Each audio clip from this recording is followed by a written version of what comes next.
प्रभु श्री रामभद्र और श्री लक्ष्मण महर्षि जनक के साथ,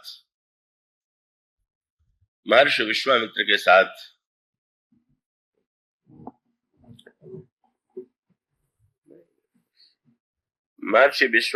साथ जनकपुर में पधारे हुए हैं।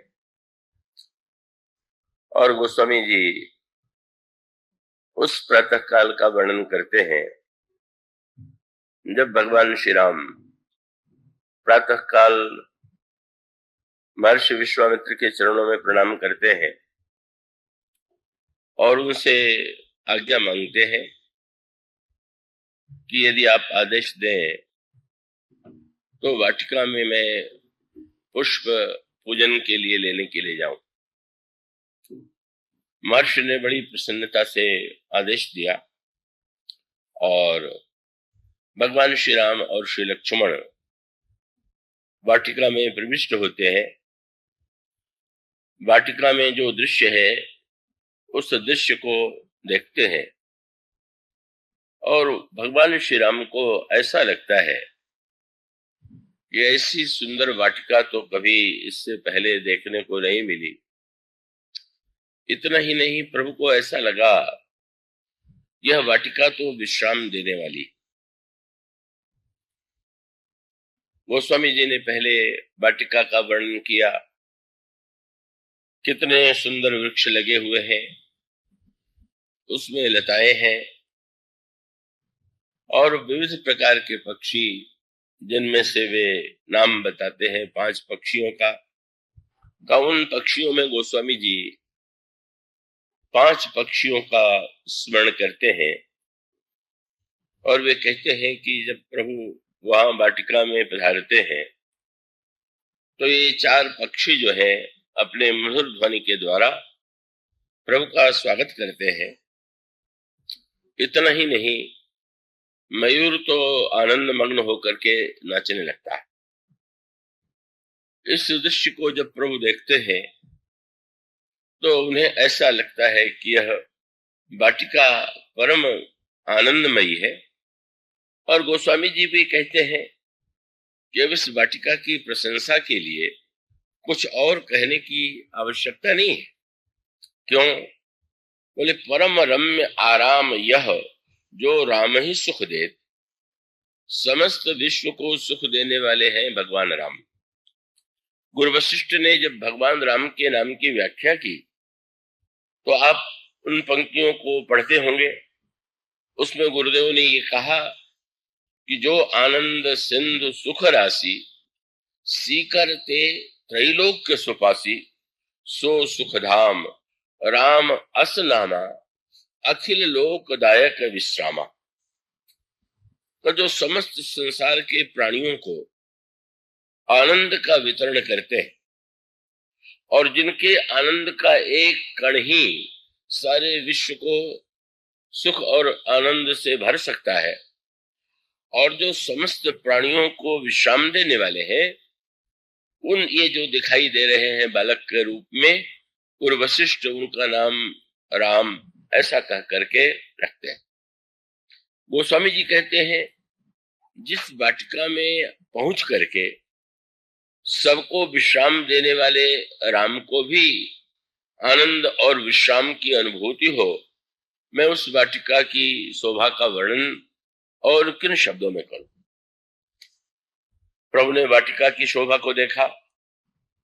वाटिका की शोभा को देखने के बाद उन्होंने मालियों से ये आज्ञा मांगी कि गुरुदेव के पूजन के लिए मैं पुष्प लेना चाहता हूं, यदि आपकी आज्ञा हो तो मैं फूल चुन लूं। माली बड़े प्रसन्न होकर के भगवान राम से यही कहते हैं कि प्रभु कि आपके आगमन से तो यह वाटिका धन्य हो गई।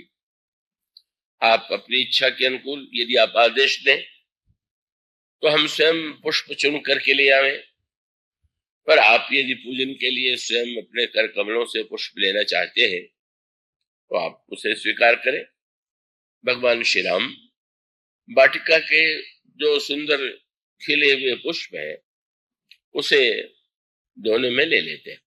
प्रभु जिस समय वाटिका में फूल चुन रहे हैं और तुलसी दल या विल्व दल गोस्वामी जी स्पष्ट नहीं करते, वे कहते हैं भगवान राम प्रसन्न मन से दल और पुष्प चुनने लगे। ठीक उसी समय जनक नंदिनी सीता जी भी उसी वाटिका में आती है और उनकी वाटिका में आने का उद्देश्य था, मां सुनैना का यह आदेश था कि तुम जाकर के पार्वती जी का पूजन करो और जिससे तुम्हारे योग्य पति तुम्हें प्राप्त हो। उस वाटिका में आने के बाद श्री किशोरी जी सरोवर में जाती हैं, सरोवर में स्नान करती हैं और सखियों के साथ सखियां गीत गा रही हैं। वे भगवती पार्वती के मंदिर में जाकर के बड़े ही अनुराग से उनका पूजन करती हैं। पूजन करने के पश्चात उनसे यह वरदान मांगती है कि आप मेरे योग्य पति मुझे प्रदान करने की कृपा करें। और इस तरह से जब वे पूजन समाप्त करती हैं तो श्री किशोरी जी की सखियों में एक सखी ऐसी थी जो पूजन में सम्मिलित नहीं हुई, अपितु वो वाटिका में जाती है और वाटिका में ही उसे श्री राम और श्री लक्ष्मण का दर्शन होता है और दर्शन होते ही उसकी दशा शरीर की सुदबुद जाती रही, आंखों में अनवरत आंसू बह रहे हैं और उसी दिशा में वह श्री किशोरी जी के पास आती है। सखियां पूछती हैं, तुम्हें ऐसा क्या मिल गया, तुम इतनी आनंदित कैसे हो, तुम्हारी इस दशा का कारण क्या है? और तब सखी ने श्री राम की सुंदरता का एक सांकेतिक वर्णन किया। उस वर्णन को सुन करके जनक नंदिनी के हृदय में दर्शन की उत्कंठा उत्पन्न होती है और सखियां जब यह अनुभव करती हैं तो उनके संकोच को दूर करने के लिए वे ये कहती हैं कि हाँ, आजकल तो इस सारे नगर में इनके सौंदर्य की चर्चा है और हमारे जनकपुर के समस्त व्यक्ति जो हैं वो इनके वशीभूत सौंदर्य के प्रति समर्पित हो गए। और तब जिस सखी ने प्रभु श्री राम का वाटिका में दर्शन किया था उसे श्री किशोरी जी आगे कर लेती है और वो श्री राम के दर्शन के लिए चलते हैं। सखी ने प्रभु श्री रामभद्र को जहां देखा था वहीं वह ले जाती है, पर वहां भगवान श्री राम और श्री लक्ष्मण ने दिखाई पड़े। उसका अभिप्राय यह था कि मैंने तो उनको यहीं देखा था।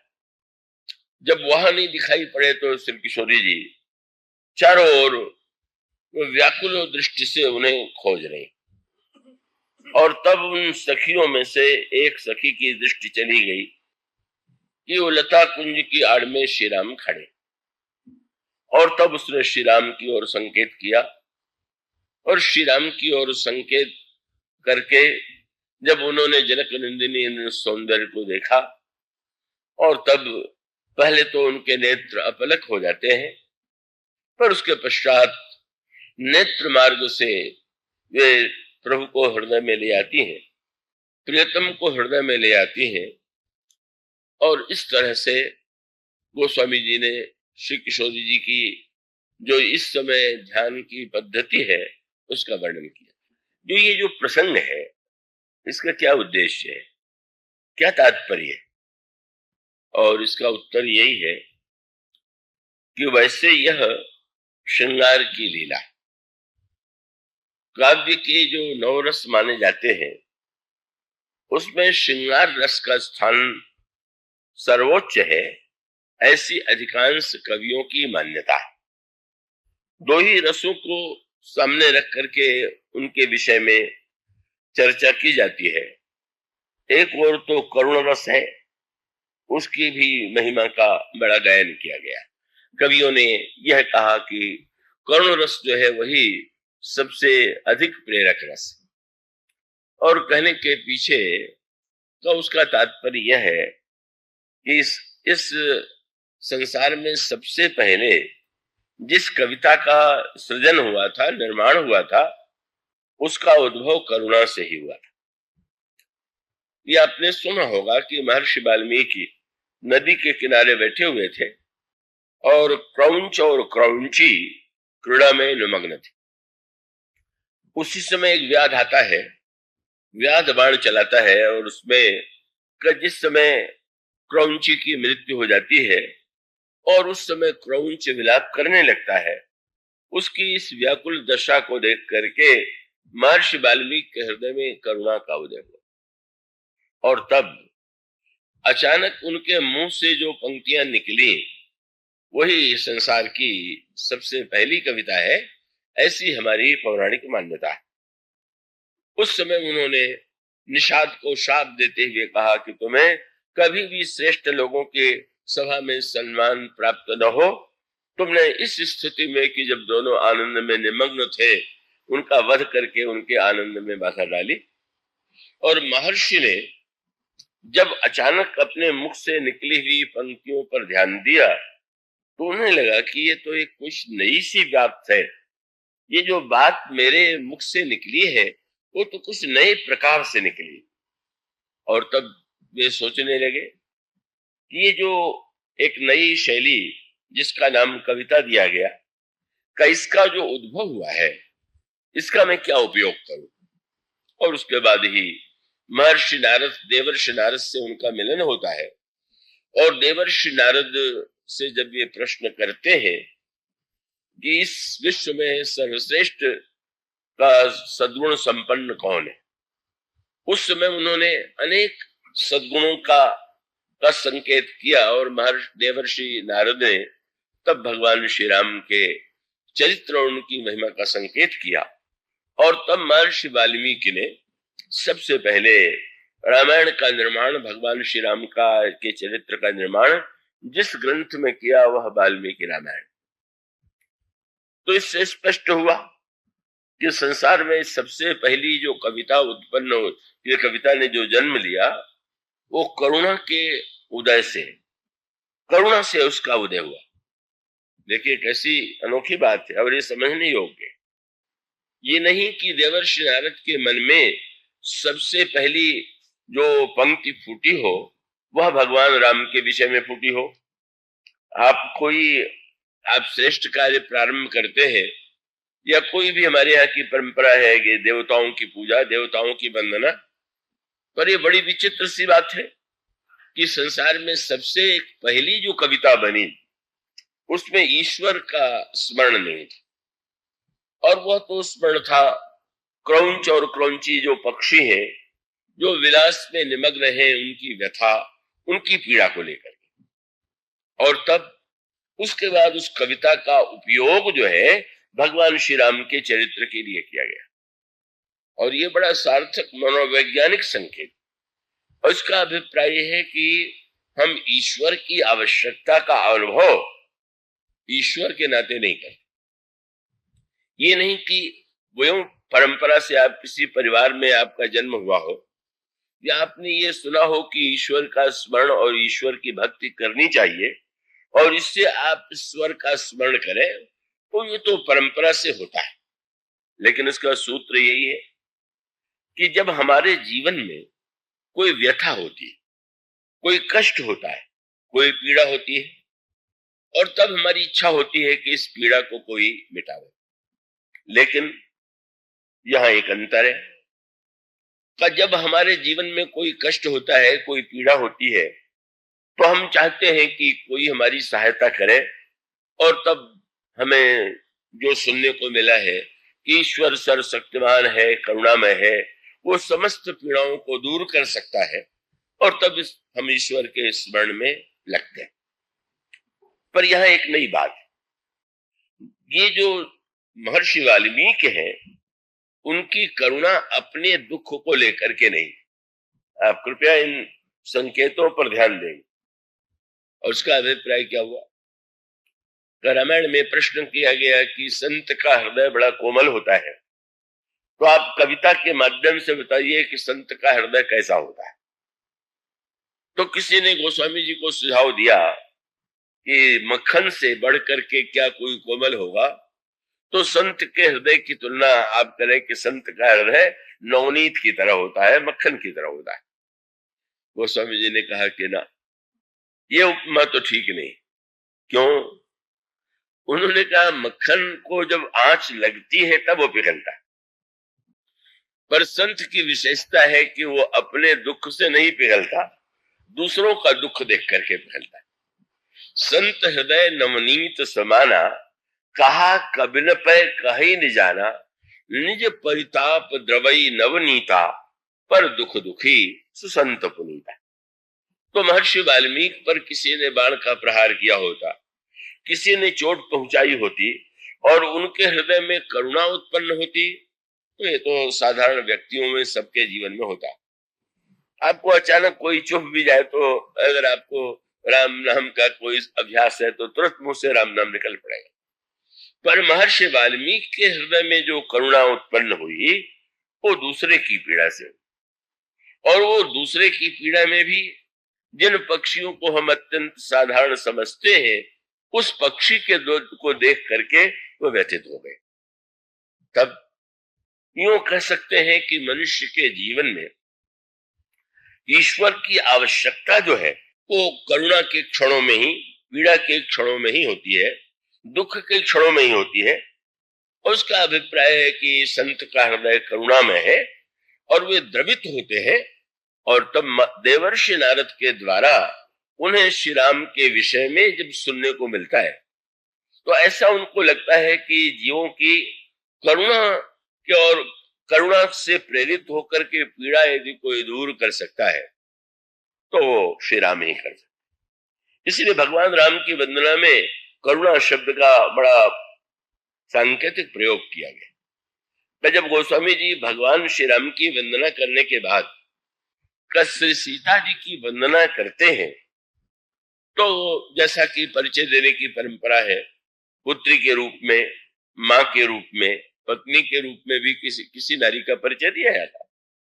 तो उन्होंने जो पंक्ति लिखी हुई है जनक सुता, जो महाराज जनक की पुत्री, पर उन्होंने कहा कि जनक की पुत्री ही नहीं है, सारे संसार की वो जननी है, सारे संसार की वह मां है। और तब अंत में उन्होंने वाक्य लिखा, यह श्री सीता जी किनकी प्रिया है। तो वैसे प्रेम के संबंध में जिन शब्दों का प्रयोग किया जाता है, गोस्वामी जी ने इस शब्द का प्रयोग नहीं किया। प्रेम के संबंध में बड़ा प्रसिद्ध प्रियतम या प्रिय कह करके पुकारने की परंपरा है।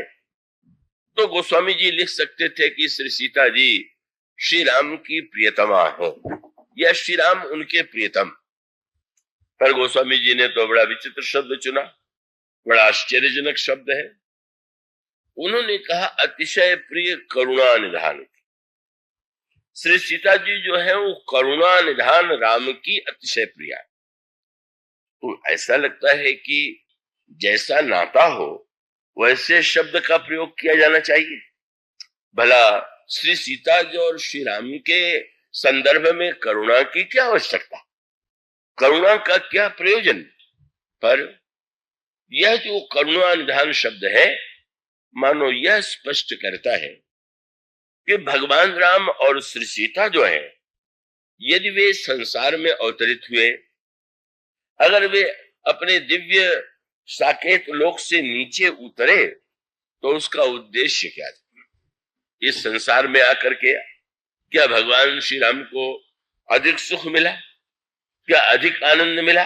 आप एक स्थान से कहीं दूसरे स्थान पर जाते हैं तो जाने के बाद आप ऐसा स्थान चुनते हैं जहां आपको अधिक सुविधा हो, पर भगवान श्री राम जब वो मृत्युलोक में अवतरित हुए तो बार बार उनके जीवन में, उनके चरित्र में क्या मिलता है।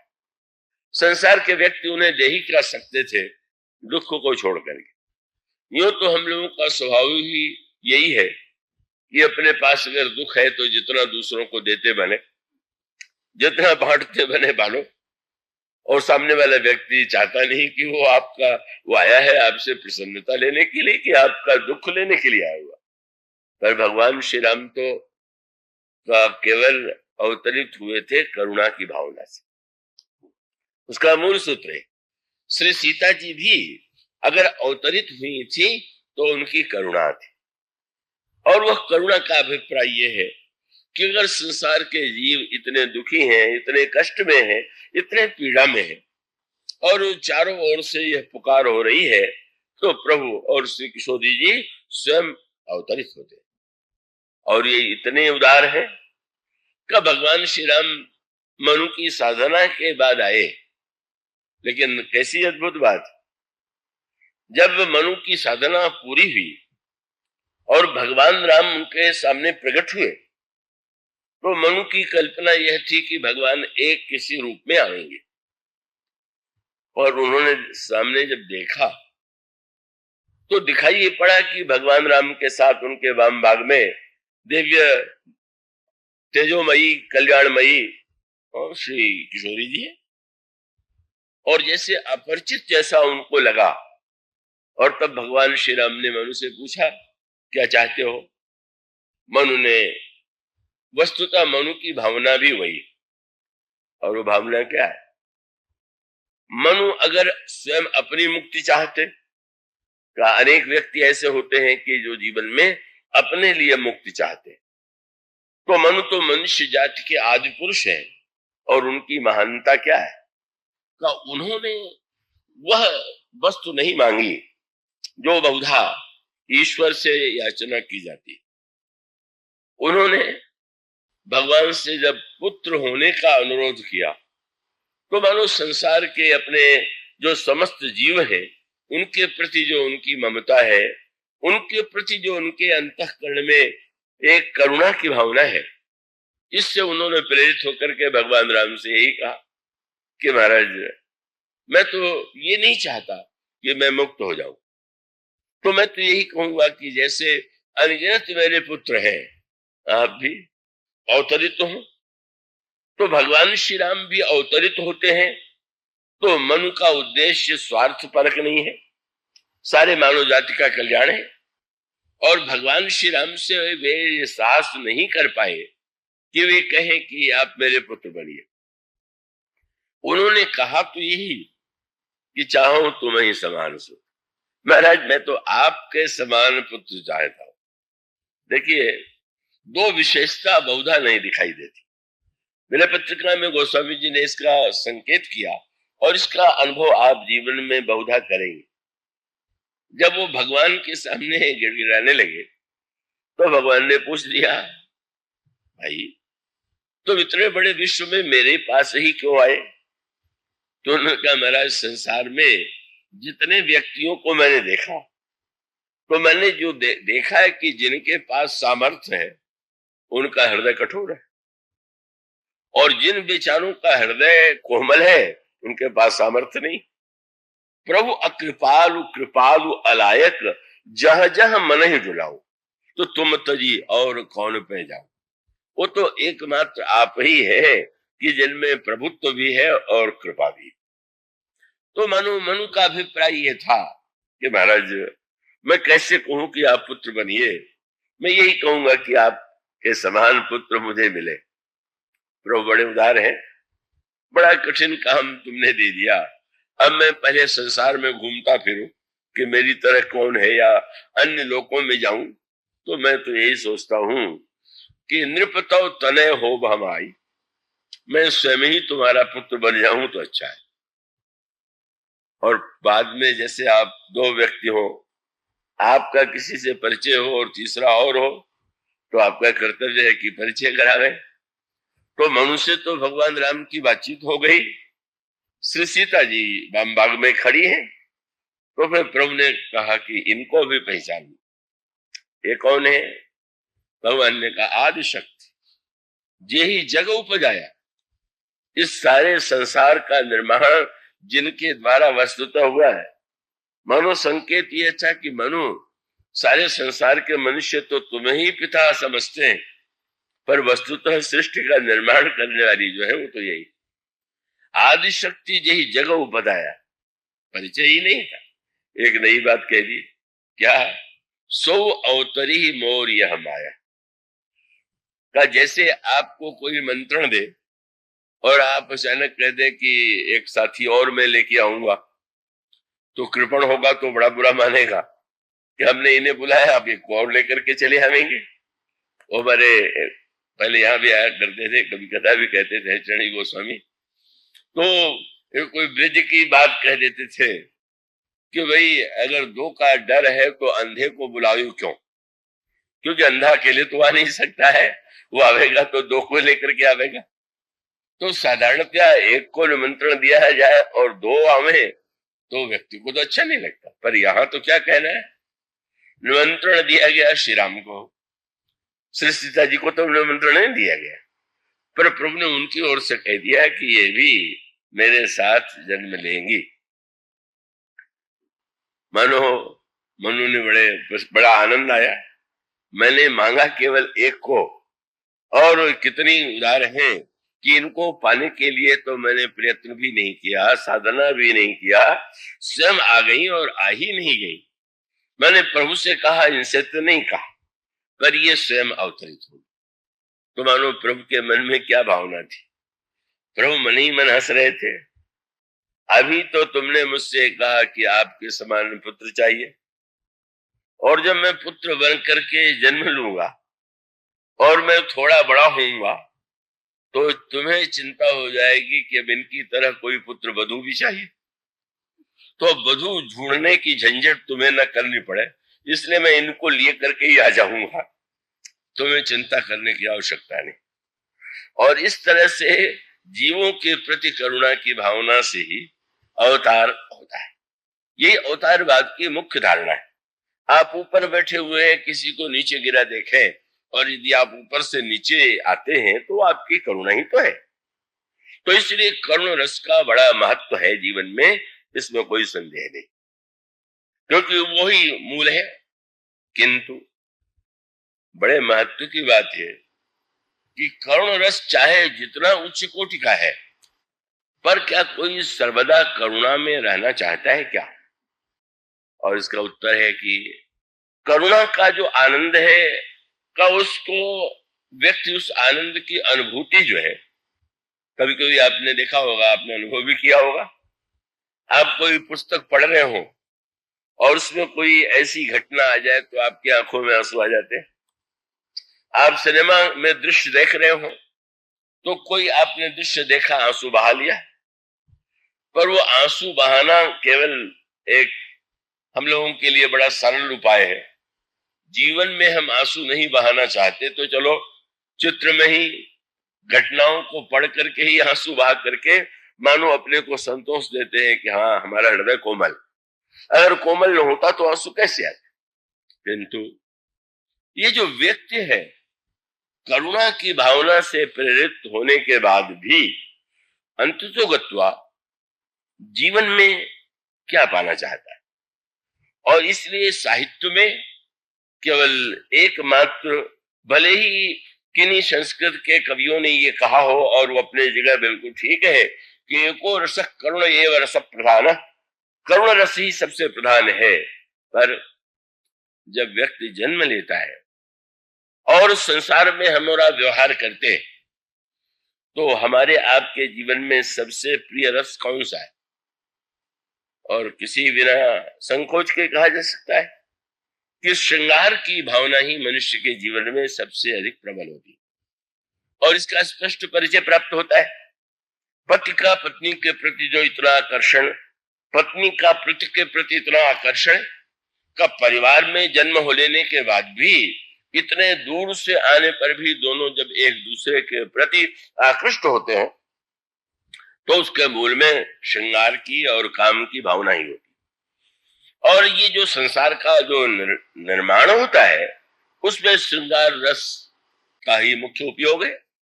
अगर श्रृंगार और काम की वृत्ति न हो तो मनुष्य के जीवन में का वो भावना उत्पन्न नहीं होगी और वो संतति के माध्यम से संसार के क्रम को आगे नहीं बढ़ावेगी। तो ये श्रृंगार रस, इसीलिए साहित्य रसिकों ने कहा कि श्रृंगार जो है वो रसराज। अब श्रृंगार रसराज तो है, पर जो ये श्रृंगार है, यह जो काम की वृत्ति है, जितनी एक और कल्याणकारी है, ऐसा लगता है कि उससे भी अधिक कहीं वह अकल्याणकारी बन जाती है। ये बड़ी समस्या है। काम की वृत्ति अगर मर्यादित रहे